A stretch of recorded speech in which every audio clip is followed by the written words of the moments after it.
ضلع بڑگام سے آج کے روح کمپا دینے والے واقعے نے ایک بار پھر جموں کشمیر ہی نہیں بلکہ پورے ملک کے ضمیر کو جھنجھوڑ کر رکھ دیا ہے، جہاں ایک 12 سال کی بچی کی لاش ملتی ہے اور ابتدائی معلومات سے معلوم ہوا کہ اس کم سن بچی کے ساتھ جنسی زیادتی ہوئی اور اس کے بعد اسے موت کے گھاٹ اتار دیا۔ ابھی بھی forensic teams, medico legal formalities اور پولیس انویسٹیگیشن جاری ہے۔ اس بچی کے لواحقین سڑکوں پر اتر کر انصاف کی گہار لگا رہے ہیں۔ پڑوسی بھی اس غم میں اس بچی کے لواحقین کے ساتھ کھڑے ہیں۔ جو بھی ذہن رکھنے والا شخص ہے وہ اس کی کھل کر کڑے لفظوں میں مذمت کر رہا ہے۔ نیوز چینلز پر ہیڈ لائنز چلائی جا رہی ہیں، سوشل میڈیا پر آؤٹریج ہو رہا ہے، یعنی ہر طرف سے اس معاملے پر لوگوں کا غصہ پھوٹ رہا ہے۔ بات سوچنے والی اور پوچھنے والی یہ ہے کہ کب تک یہ آؤٹریج، یہ غصہ سڑکوں یا سوشل میڈیا پر رہے گا؟ 2 دن، 4 دن یا پھر ہفتہ؟ اور اس کے بعد بھی کیا چلے گا؟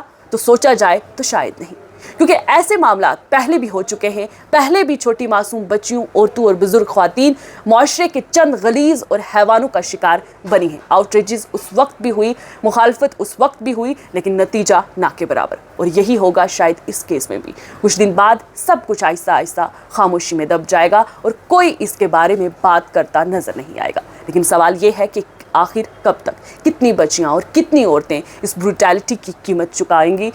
تب جا کر سوسائٹی اصل کرائسس کو سمجھے گی۔ دیکھا جائے تو آج وائلنس صرف ایک کرائم نہیں رہا، بلکہ ایک ڈینجرس سوشل مائنڈ سیٹ میں تبدیل ہوتا نظر آ رہا ہے۔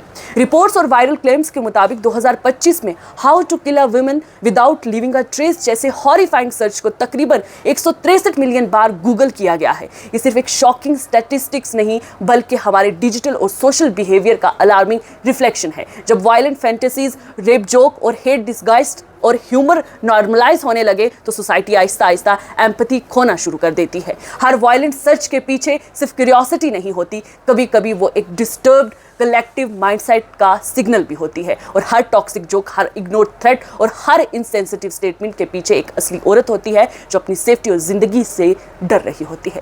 جموں کشمیر کے فگرز بھی خوفناک تصویر پیش کرتے ہیں۔ اویلیبل آفیشیل ڈیٹا کے مطابق ریجن میں 308 پاکسو کیسز ریکارڈ ہوئے، جبکہ چائلڈ ریپ کے 9 اسپیسیفک کیسز سامنے آئے۔ وہیں یونین منسٹری کے مطابق 2025 میں کورٹس نے 42 پاکسو کیسز ڈسپوز کیے تاکہ جو پینڈنسی ہے اس کو روکا جا سکے، لیکن اصل سوال ڈسپوزل کا نہیں بلکہ پریونشن کا ہے، جہاں ہر کچھ ہفتوں بعد ایک نئی بچی، ایک نئی سروائیور، ایک نئی ٹریجڈی سامنے آتی ہے۔ اس کیس سے پہلے کپواڑہ کے ہندواڑہ میں بھی ایسا ہی کیس سامنے آیا تھا جس نے انسانیت کو اس وقت ہلا دیا تھا جب پرولونگ سیکشول ایبیوز کا شکار ایک مائنر لڑکی جو 6 مہینے کی پریگننٹ تھی، اس نے سوسائڈ کر لی۔ ڈی این اے ٹیسٹنگ نے ایکیوزڈ کی انوالومنٹ کنفرم کی اور اس کے خلاف BNS اور پاکسو ایکٹ کے تحت چارجز لگائے گئے۔ وہیں پر جموں کشمیر کی تاریخ کا سب سے خوفناک کیس سال 2018 کا کٹھوا کیس کو آج بھی کلیکٹیو میموری میں ایک خوفناک زخم کی طرح زندہ رکھا ہوا ہے، جہاں ایک 8 سال کی نومیڈک بچی کو ایبڈکٹ، ڈرگ اور بروٹلی مرڈر کیا گیا تھا۔ اس وقت پورا ملک سڑکوں پر تھا، کینڈل مارچز ہوئے، سلوگنز لگے، جسٹس کی ڈیمانڈ ہوئی، لیکن سالوں بعد بھی اگر بچیاں محفوظ نہیں تو سوال صرف سسٹم پر نہیں بلکہ پورے سوسائٹی پر اٹھتا ہے۔ نیشنل لیول پر بھی تصویر اور زیادہ ڈسٹربنگ ہوتی جا رہی ہے۔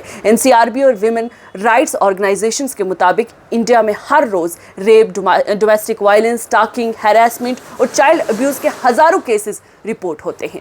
ایکسپرٹس کہتے ہیں کہ یہ صرف رپورٹڈ نمبرز ہیں، اصل فگرز شاید اس سے کئی زیادہ ہوں، کیونکہ بہت سی سروائیورز شیم، فیئر اور وکٹم بلیمنگ کی وجہ سے آواز ہی نہیں اٹھا پاتی ہیں۔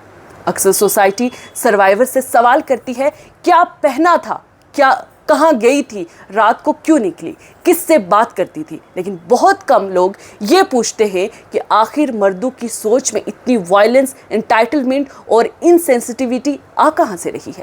سب سے زیادہ الارمنگ بات یہ ہے کہ وائلنس اب صرف کرائمز تک محدود نہیں رہا، بلکہ یہ لینگویج، جوکس، پولیٹکس اور آن لائن کلچر میں ہی گھلنے لگا ہے۔ جب کوئی پولیٹیکل لیڈر یا انفلوئنشل شخص ریپ جیسے دہشتناک اور ٹرامیٹک چیز پر